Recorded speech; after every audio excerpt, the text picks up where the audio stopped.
Hi everyone and welcome to this episode of KWC. It is Kopi with Chris again.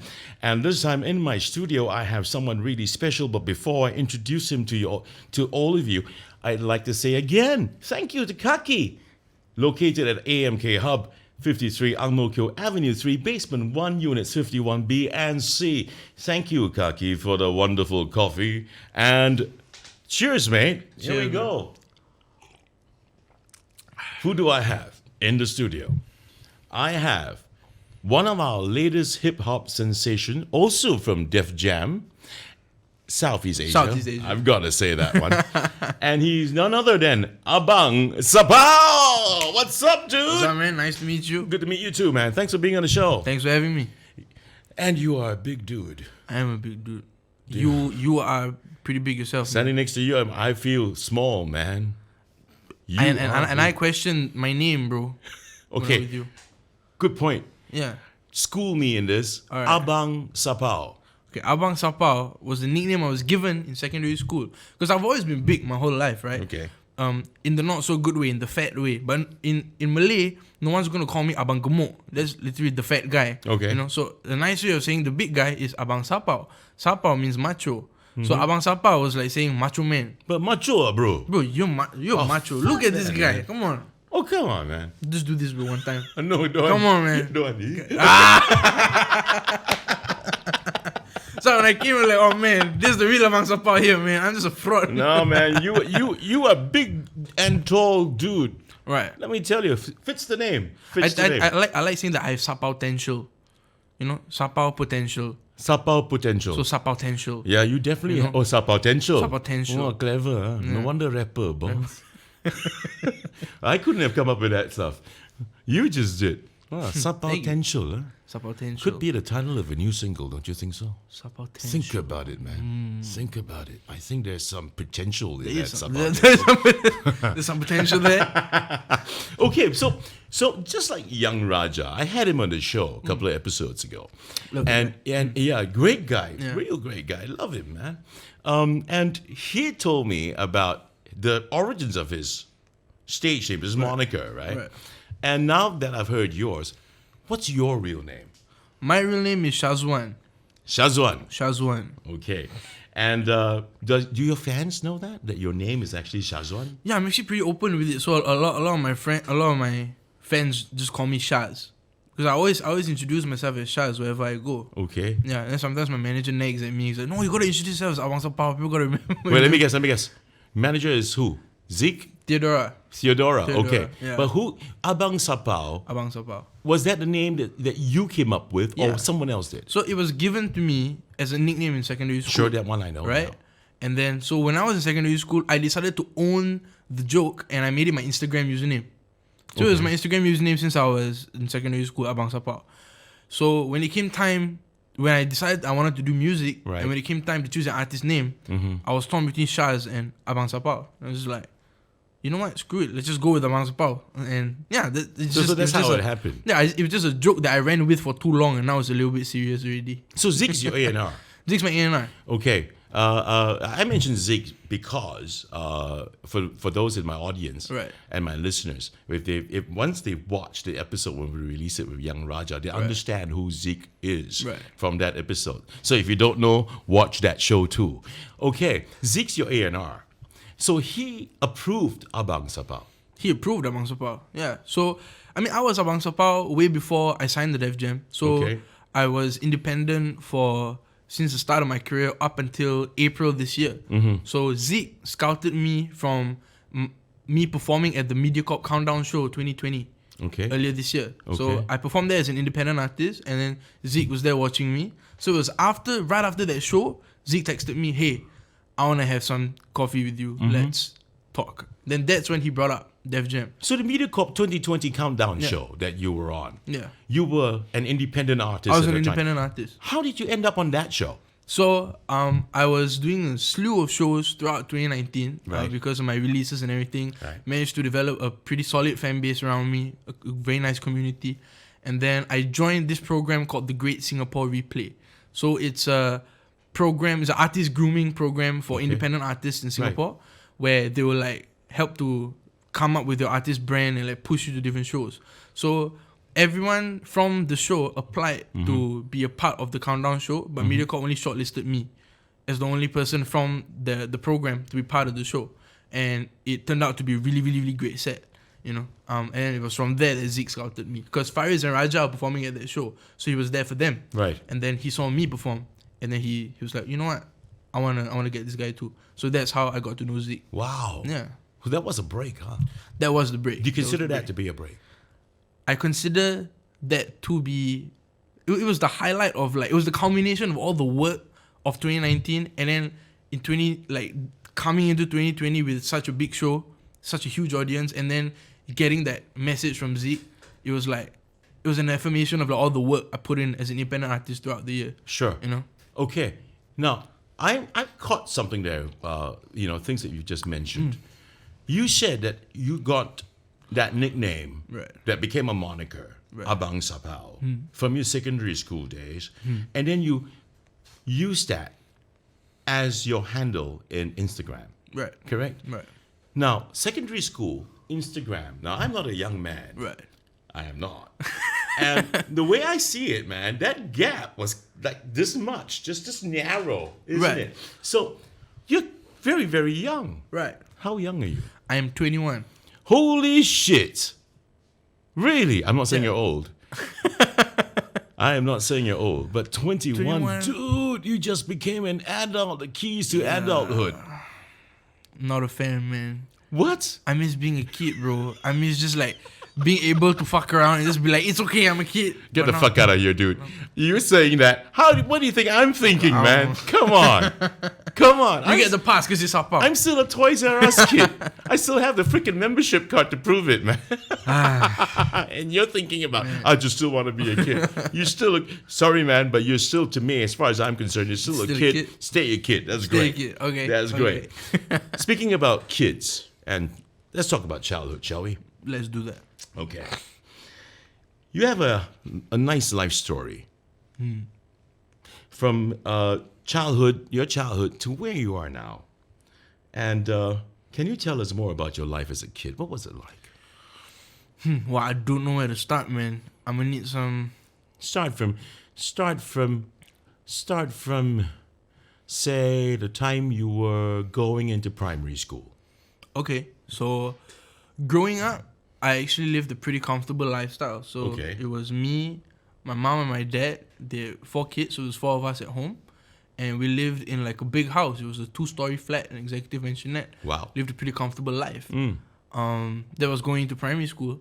And then midway through primary school, things started to change in not so nice ways. So I actually grew up in despite things looking pretty on the outside, I actually grew up in a really abusive household. There's a lot of physical abuse, emotional abuse, substance abuse.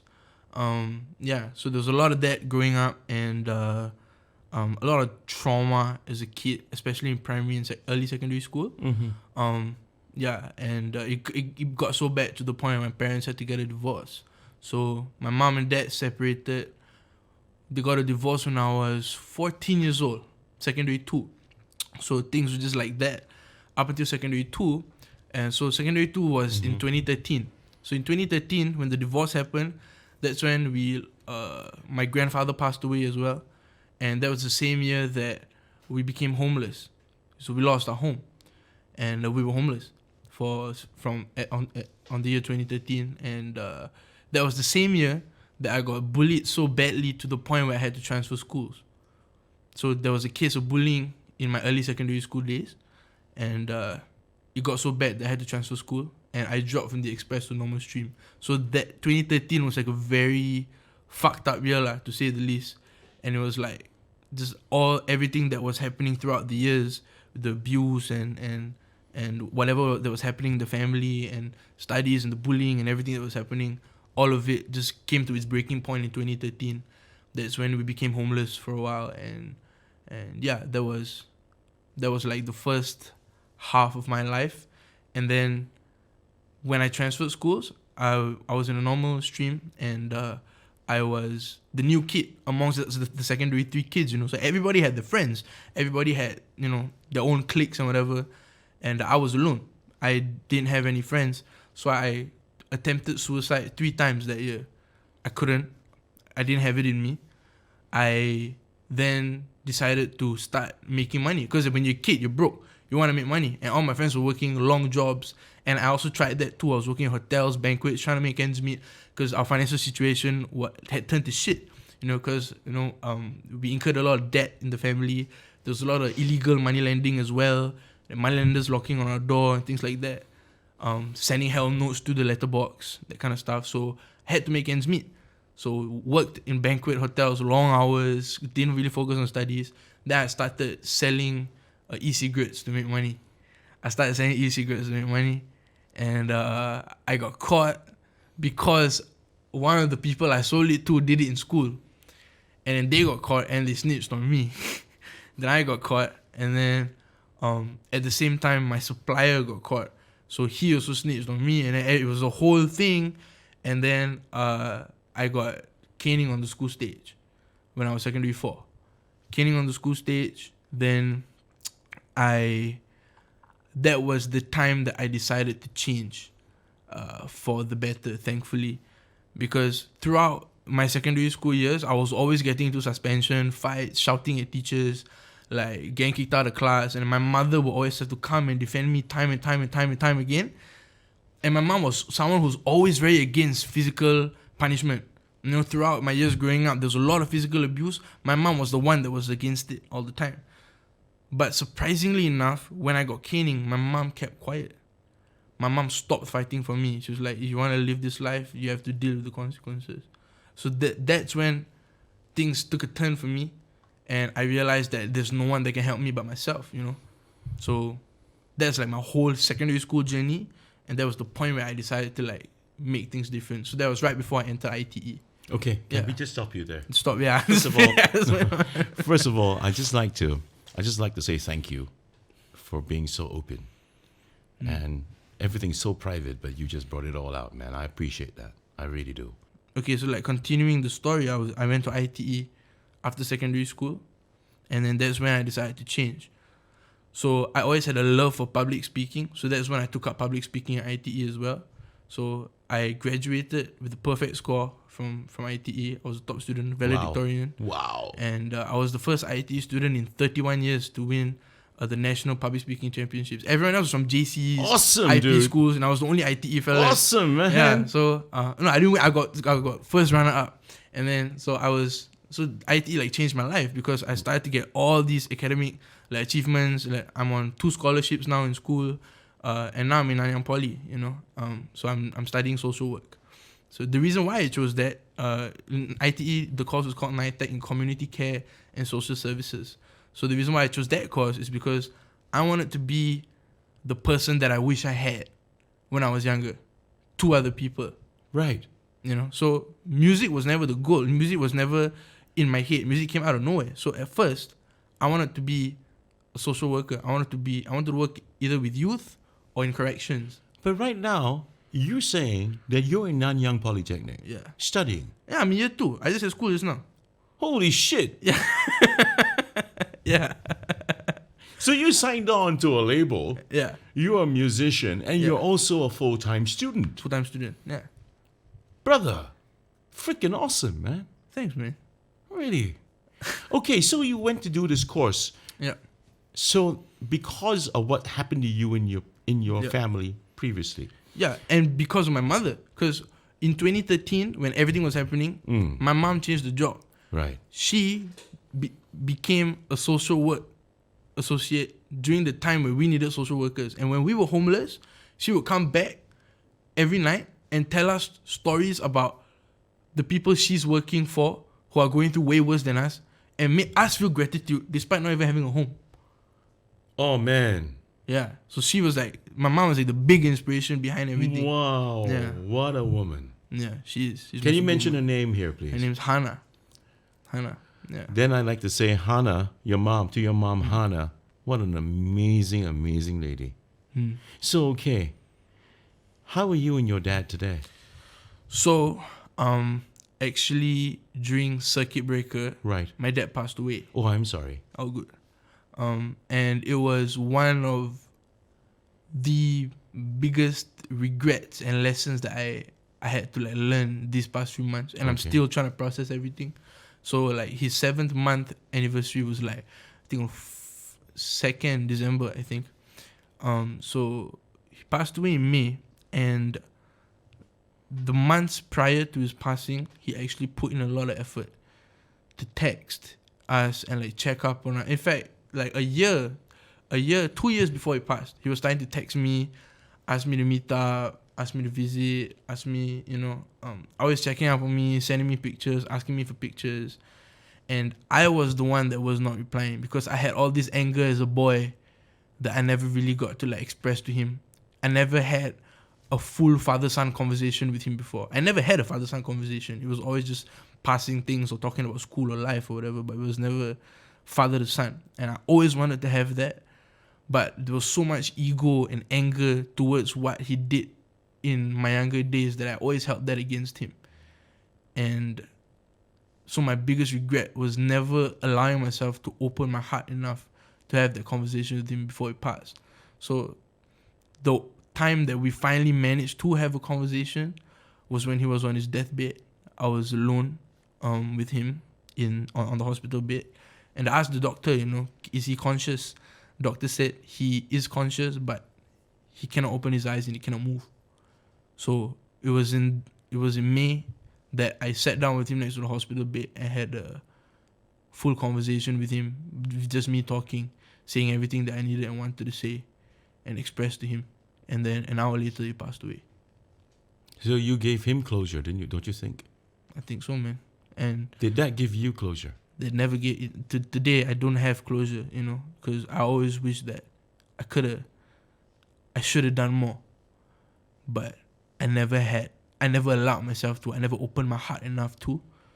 And, you grow up, you always hear these stories of, hey, make sure that you mend your relationships because you never know when they'll go. And I always thought that I understood it. Yeah. But why did I allow myself to make that same mistake that people were always telling me not to make? Yeah. It's fucking crazy, isn't it? Yeah. It's fucking crazy. I'm still trying to get my own closure, but I think he left knowing that he had a family of people that were taken care of by an amazing woman, and I think that's why he always told us to love our mother no matter what. And I think that's my reaching closure is understanding that my life right now is what he wanted for me. Your mom raised you then? Mom raised us, yeah. And is that the reason why she's always around you? Yeah, yeah. Even on stage at NDP? On stage, NDP, yeah. She's the one, man. She's the woman. She's the mama. So you're a mommy's boy, huh? I am mommy's boy. Proud mommy's boy, bro. Yeah, very proud mommy's boy. Don't worry about that, dude. Because today, at my age, right, I am still a mommy's boy. Huh. Let me tell you, before coming to the studio, man, I spent the whole morning right up till after lunch with my mom. Oh. Well, fuck yeah. Yeah. I took her to the hospital for a checkup. Then we been running errands for her, and then took her out for lunch. Right. Yeah, I completely understand, man. Yeah, dude. It's really cool. Shout out moms one time, bro. Amazing fella. Only one, huh? Only one. You can only have one mom, all right? For real, man. Wives, hopefully just one. But moms, definitely for a fact, we only have one. Man. Right. You talked about being bullied in school. I find it very hard to imagine.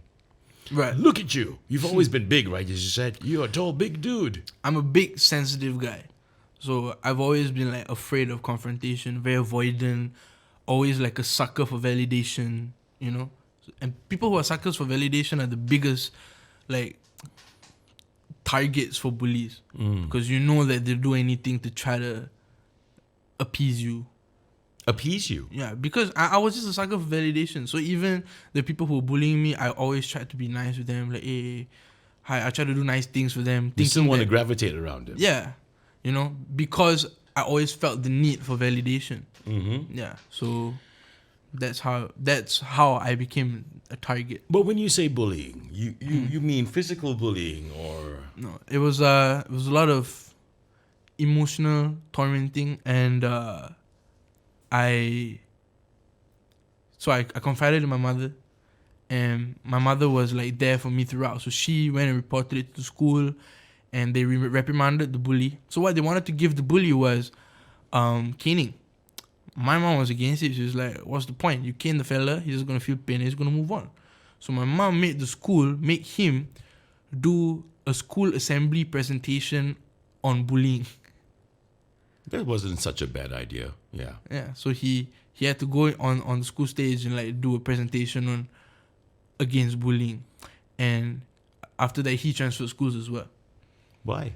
I have no idea. Was he being bullied after that? I don't know. How do you feel about that? How do you feel about him having to do that, get on stage and present that? How did you feel? Did you feel vindicated? Nah, just anything that he did at that point didn't matter to me anymore because the damage had already been done. I was just focusing on my own moving on and closure. Yeah. So this is just one instance of bullying that you've experienced in school. That was one of the major ones actually. So in my new school, I became the bully. So the way I coped with my lack of self-esteem, insecurity, was to project it on others. You know, be the bully. Yeah. So I was the bully in secondary school. I was the guy like selling e-cigarettes. I was the bad boy of the school. You know, I had not a very good reputation there. You know, so. And you got into all kinds of trouble there with e-cigarettes and all that all stuff. Of that. Oh boy. Yeah, so. Which school was this? Don't mind me asking. Yeah, so my first school was Serangoon Secondary School. Second was Mayflower Secondary School. Okay. So you became the bad boy in that school. You became the bully. Were you playing football also for that school? No, at that point, I started playing basketball. Explains that too, the height. Yeah. And you played for the school? No, I didn't play for the school. So at that point, it was just for fun. Yeah, I didn't really care for like CCAs at that point. You know, I had my own thing going on. So when was your turning point? ITE. Yeah. But you must have made a decision in secondary school to go to ITE. You were in normal stream, normal academic? Academic. Okay. Yeah. Don't worry about that shit. No, why? Because I was a normal stream student. Yeah, dude. Yeah, fuck yeah. There we go. Fuck that. Yeah. Fuck that. We're not dumb. We're not dumb. Absolutely Even normal not. technical fellas, bro. Freaking talented. Geniuses, Dude. bro. Freaking talented, man. Yeah. All the express guys, you know. I mean, some of them can be real douchebags. Yeah. We were the real guys, man. Right. We were freaking real. Yeah, right? yeah. So you decided to go to ITE. Yeah. But your O-level results, was it good enough to go elsewhere besides ITE? So my N-level results qualified me to take O-levels in secondary 5. Right. And it qualified me to take high NITEC in ITE. Right. So okay. Everybody was pushing me to go for O-levels, and there were a couple people who pushed me to go for higher NITEC. Because if I went for the lowest, which is NITEC, I had to go for NITEC 2 years and then higher NITEC another 2 years, and then I could progress to a diploma. Right. But the course Community Care and Social Services was only offered on the NITEC level. So I said no to O-levels, I said no to higher NITEC, and I decided to go take the highest risk, and I went for NITEC. NITEC and Community Care and Social Services. Wow, that's really a risk, man. It was a big risk. Like my mom was telling me, you know what? I'm sick of like trying to convince you otherwise. You go in there, then you just have to prove me. But why? I wasn't interested in anything else. I couldn't.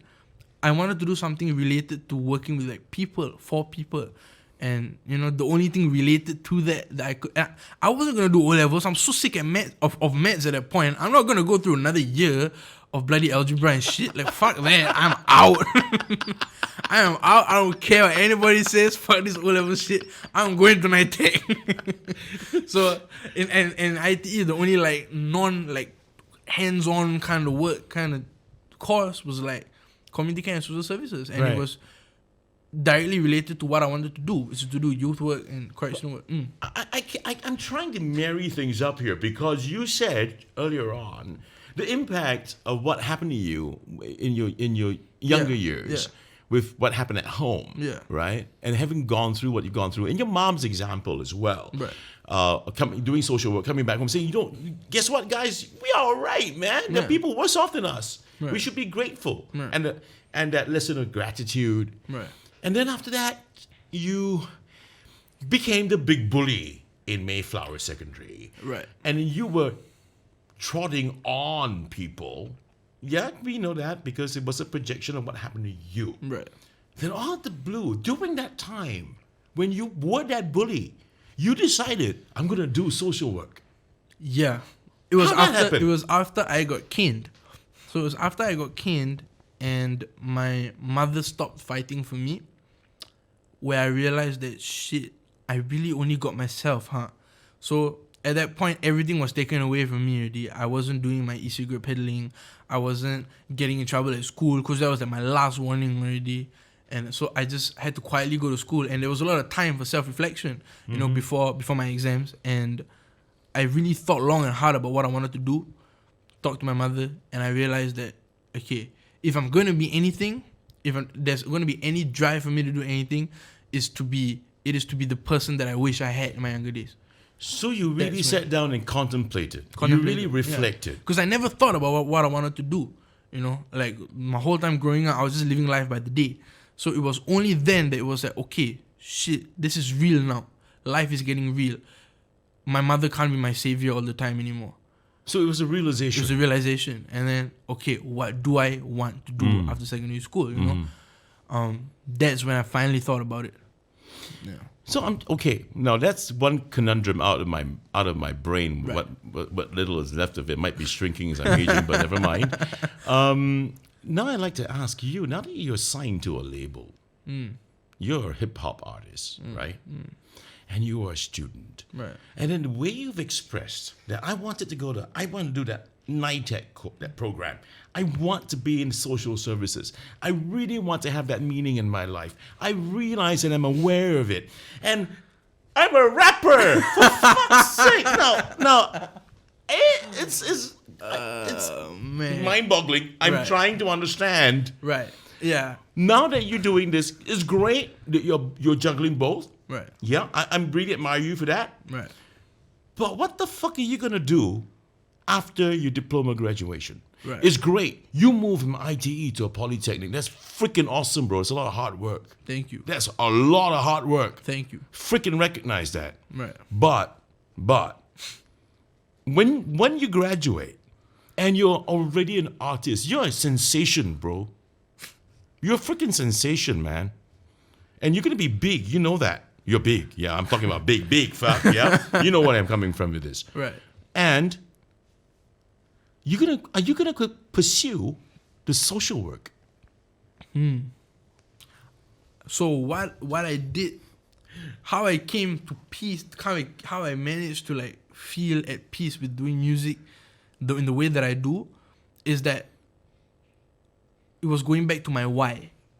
So why did I want to do social work? Yeah. It was because I wanted to be that person that I wish I had. Yeah. Does it mean that I need to be a literal social worker for that? Or can they listen to my music? And can I be that person for them through music?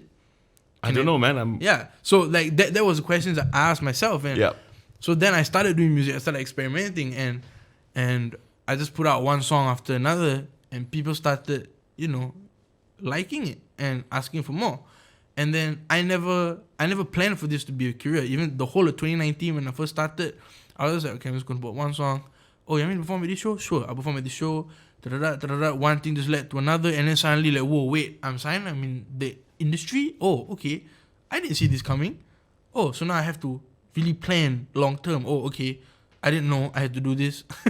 Okay, so this was never in your plan. It was never in my plan. You never expected that you could be a rapper. Never. Like I was so set on being the scholar student, good boy.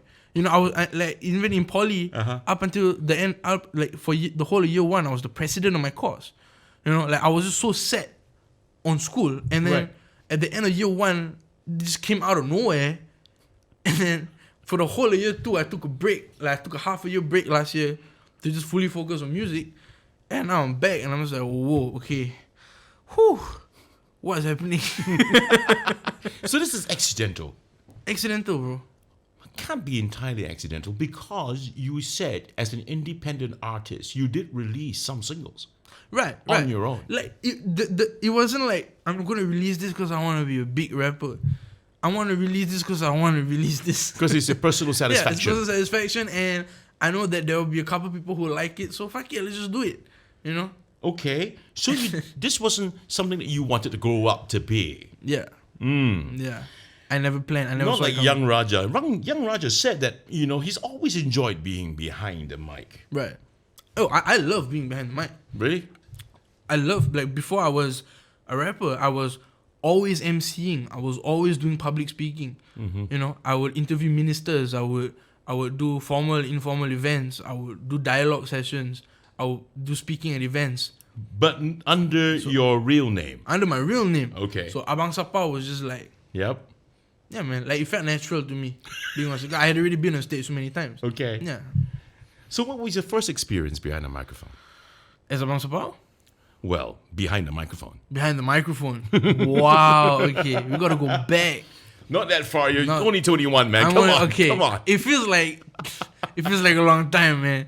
Secondary school, back to 2013. So the year that everything went down, right before everything went down, I was a little troublemaker in school still, in my early secondary school days. And then my teacher came up to me and was like, hey, you know how to talk back to your teachers a lot, right? Okay. The school's doing this public speaking competition. You should just try. And I was like, for what, sir? Public speaking? What the hell is this shit? No, let's do it. I was like, okay, fine. So I went home, I wrote a speech, and then it came the competition day. And my other competitors were all like the top express students, talk so good until like got British accent coming out. The dingbats, yeah. Like, good morning become good morning, that kind of thing. It's like, I cannot tahan, bro. I was only do it. Bloody fishball in the mouth. Yeah. So it was all of that, and it was just me. This guy's like, oh shit, teacher asked me to come here, okay, I just do. And I just came, and I went on the stage, and I spoke. And I realized that, oh shit, that shit not bad. I went on and on and on. And at the end of the whole thing, they announced me as the winner. I won the competition. I was like, what? Okay, I guess I can speak behind the mic. Cool. Yeah, so that was like my first ever like time behind the mic winning the whole competition. The other express kids was like, what? We didn't expect to lose to this guy. Because I was well known for being notorious back then as well, So it's just like, man, you lost to the troublemaker. Freaking did one for the team, bro. For the team, gang. Then like, it was like, wow, I represent like all the other like wacko fellas in the audience, like, yes, I was like, hey. Then like even when I won the competition, I was backstage, I was like, fuck yeah. And then the teacher was like, hey, you curse one more time, I'll take away the trophy from you. I was like, oh, sorry. So after that, you went further on your public speaking. So after that, so when everything happened later in the year, I lost my passion and everything. I lost touch with that side of myself all the way until I entered ITE. So that's when I reconnected with that side of me. Okay. That's when I was doing MCing all the time. That's when I started doing public speaking. Started representing the school, representing Singapore in like speaking events and all that. And then I even did a TED Talk last year, Wow. So like, yeah, public speaking was like my first love. First love. Yeah, I can understand, man, completely, man. Oh, fun, huh? Fun, bro. So would you attribute public speaking to be the main basis establishment for your rapping career? I would say. Yeah, I would say so. It made me so comfortable to be on stage. It made me learn the importance of like audience engagement. I kind of figured because we all started out that way, right? Like public speaking or oratorical. In my day, oratorical. Nobody fucking calls it public speaking. It's like so adult a term. Right. It's just oratorical. Oratorical. Nice. With a freaking fishball in one side of your freaking cheek. Oratorical. Oratorical. Yeah. But I just want to make mention because I want the listeners and audience to know, because I think this is a tribute I'm going to pay to you, because it's worthwhile doing it. In 2017, you participated in the YMCA Plain English Speaking Awards and became the first ITE student in 31 years to reach the finals. If you're watching this, applaud. It's amazing, bro. It's really amazing. Where else how far did you take the public speaking? Did you compete elsewhere? So I won the school one, the ITE College East one. I won the ITE wide one. So of course I won the national one as well. and I also represented Singapore on World Speech Day. Oh! World Speech Day 2017. And Huh? you represented Singapore, and did you win Yeah. anything? That it was like I was called up to be a speaker for Singapore on World Speech Day. So that wasn't like a competition. It was just Oh, it like wasn't? it was Ah. a celebration of public speaking. So it was an the whole world. honor conferred Yeah. on you. Yeah. Wow. So I get to flex that, I guess. Yeah, you have every reason to flex that, man. George Floyd. Funny. American name, American guy, American story. Something that just happened not too long ago. Murdered. Right. You put up a song called Rest Up. Right. So growing up as a minority, because we know the story about George Floyd Right. and how the all black, what am I saying? Black Lives Matter movement Right. actually came to a head because of that, Right. right? Did you experience, as a minority, racism here in Singapore? Honestly, I don't know, man. I don't think, I think because I've internalized so much, when racism does happen, I kind of see it as a normal occurrence, because I haven't been able to point out, hey, that's racist. But I'm sure that if we go back and someone else was with me looking at all the instances, they'll be able to point out, hey, dude, do you know that was racist? So you don't feel it? I don't. You I don't feel re- it. I feel it. Yeah, of course I feel it. Like Okay. when I walk around, and especially where like the Chinese aunties and whatever, there's this look they always give you when you go to a friend's house, or like one time I was dating a Chinese girl, their family, Okay. So it was Okay. like it was always a perception thing. Applying for jobs was the hard one. Oh, Chinese speaking only. We only accept you if you can speak Chinese, that kind of thing. Even though the job scope is completely unrelated to that. It was like for example, working in a 5-star hotel, Right. they want Chinese speaking waiters. I get it because there's Chinese weddings and all that, but Right. okay, interesting. So a lot of limited opportunity in terms of finding jobs, things like that. Okay. So if this is how you feel now, and you wrote Rest Up for what happened to George Floyd in the US, something that happened, putting out a song, but something that happened or is currently happening in another country. Right. Something must have driven you to do that. Right. I think there was always like stories of these things happening in the US, and there was always like people putting up things trying to raise awareness and all that. So I was always like reading and aware of what was happening. But the George Floyd one made me realize and question myself, like, what am I doing as a hip hop artist to stomp out racism when I see it and play my part? Because hip hop is so rooted in black culture, I feel like at that point it was just like wrong to just be quiet. I felt like being quiet was part of the problem, and I didn't want to do that anymore. And if I could write a song that could not only resonate with the people there, but also make the people here think about what's happening here, then why not just do it? So that's when I decided to write something. So you do believe that racism should be stamped out in society, right? Of course, yeah. I just think that these experiences can become normalized for people who don't see it, and they just accept it. Yeah. It's their reality. Yeah. But that shouldn't be the case. Since we're still talking about your music, I've interviewed Young Raja. Right. I've also now I'm interviewing you. Right. I've watched your clips. Okay. I've watched Young Raja's clips. Right. And you guys are effectively bilingual in your own mother tongue as well as English, Right. right? And he's doing his Right. in Tamil along with English, and you're doing yours in Malay, Right. in Bahasa, Right. along with English. Right. Kind of interesting, kind of fun actually. Yeah. And you're always moving around in a sarong. Huh? Yeah, dude. That's What's up with that, man? For the longest time, people thought it was a gimmick. When I started using it with ABANGSAPAU, Yeah. it was never a gimmick, bro. Before I was ABANGSAPAU, I would pull up to school in a sarong, bro.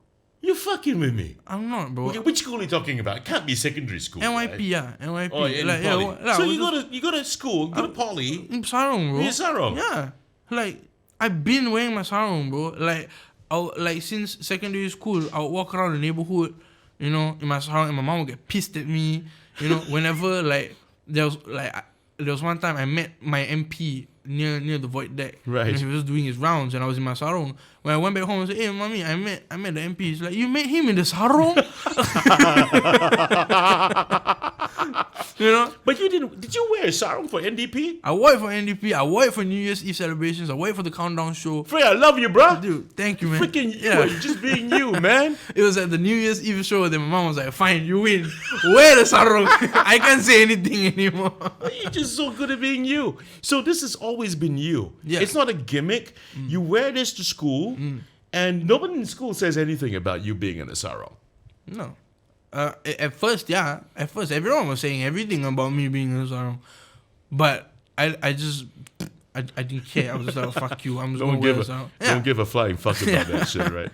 Then, you see, I think we can sort of like connect it to how I saw racism. Like I wore the sarong so much that people just stopped calling it out. And it was like, okay, fine, he's wearing a sarong. People have begun to accept it. Huh? They accept it. So the same thing with how I saw racism. I guess because it was just so all over the place, it was like, oh, okay. You've dropped 3 singles to date. Am I right? 3 singles. 3 singles. But I'm working on my debut single with Def Jam. And I'm really excited to drop that one. And then, because I didn't drop anything for the whole of this year. This year was just me finding myself and just like trying to be creative again. And so 2021 will be a lot of new music. And I'm going to start off with my debut single with Def Jam. All right. Yeah. All So right. Looking forward to that, man. Yeah. Anything else you want to release at my show? Anything else you want to release? Information that is maybe interesting you can release on my show that you've not released anywhere else yet? Expect the project to come. So a project will be coming in 2021 as well. Okay. And yeah, dude. I mean, shit, we're just gonna vibe out, man. 2021 is gonna be a good year. Yeah. Shows. I can't wait for shows though. Yeah. I can't say anything about that yet, but I'm just excited to go back and finally meet the people who are listening to my music again. Yeah. I mean, they're starting this show on Saturday, for Marina Bay, and there's a 500 packs audience. Yeah, go, brother. Hell yeah. So, there's nothing like having an audience in front of you, don't you think? Nothing like it, bro. The people, the energy just flowing to you. I mean, that's just freaking amazing. Isn't it? Dude, for real. I love that too. You should be looking forward then to phase 3, huh? Yeah, I'm excited. I just can't wait for shows, bro. Yeah, I know that, man. It's not the same without a mic. Yeah, I know that, man. I'm just happy to be behind this mic every week. Hell yeah. At least I've got a mic in front of me, and I'm happy. And having guys like you, my Kopi Kaki, is coming in to have chit chats with me. For real. That means a lot. There's something interesting that I saw on your profile. It's a cover of Jealous. Oh. Dude, you can sing. Thank you, man. Fuck that, man, bro. I was like, what the fuck? What can this guy not do? And for a moment, now, don't get me wrong, I don't know whether or not your label's going to get mad at me saying this, but this is my opinion. Right. As someone who just saw it. Right. And heard it. And for a moment, I closed my eyes and I was like, God, this guy's just like Louis Capaldi. Huh. Yeah, man. That was freaking something. So you sing. I do. I sing too. Yeah. I'm a little shy on that one still. Why? I'm still Why? Come on. I don't know, I'm not fully confident with it yet. So that was like my first step in showing people, okay, I can sing. Just like, can I sing? Okay, you don't think I can sing? Okay. But yeah, dude. Don't be shy about it, man. Yeah. Don't be shy about it. I mean, this show is not about me. It should never be about me. But I sing, and I can tell you one thing: I'm freaking tone deaf. Okay. I'm tone deaf. I'm so tone deaf. I'm so pitchy. I need to do so much work just to get something right. But I still get out there and I still sing. Hell yeah. Yeah. So man, you can sing. Let me tell you. Thank you, man. That sing, means a lot to me. It's something new that I'm trying to do. It was kind of like, whoa, what was that? I was, wow. Yeah, it was something else, man. Thanks, man. Yeah, just go for it, yeah? All right. Go for it. You are not just a rapper, man. In my mind, you're also a singer. Hell yeah. Thank you. Yeah. Now, so with that in mind, now that we're talking about singing, can we expect something like that from you in the future? Yes, you can. You definitely can. You can expect it next year as well. Singing, huh? Singing. I'll be looking out for that. Yeah. Send me something, okay? I will. I will. Right. Yeah. So, is an album or an EP that In the you know- works. Yeah. Yes. 1000%. Been in the works for a while actually, since before I signed the Def Jam. Okay. Actually. So I'm working on that with my brother called Dan. He's from Green Door Studios, Leo Records, and we've been working behind the scenes for a long time. And 2021 is when I hope to drop it. Uh-huh. Yeah. Okay. But do you think that putting out an album or an EP, is that method of distribution a thing of the past? I don't think so, man. I think the commercial route is very like, let's just put all our resources into one single and squeeze everything we can out of it. But there's nothing like being an artist with a discography, bro. Like, maybe it's selfish, but I don't care. I want to drop an album. I want to paint a picture that I can't paint with just one song. That is such an intelligent answer. The discography. That is so intelligent. You're so right. And I mean, that's my opinion. You know, I mean, but fuck my opinion. But anyway, I do agree. Right.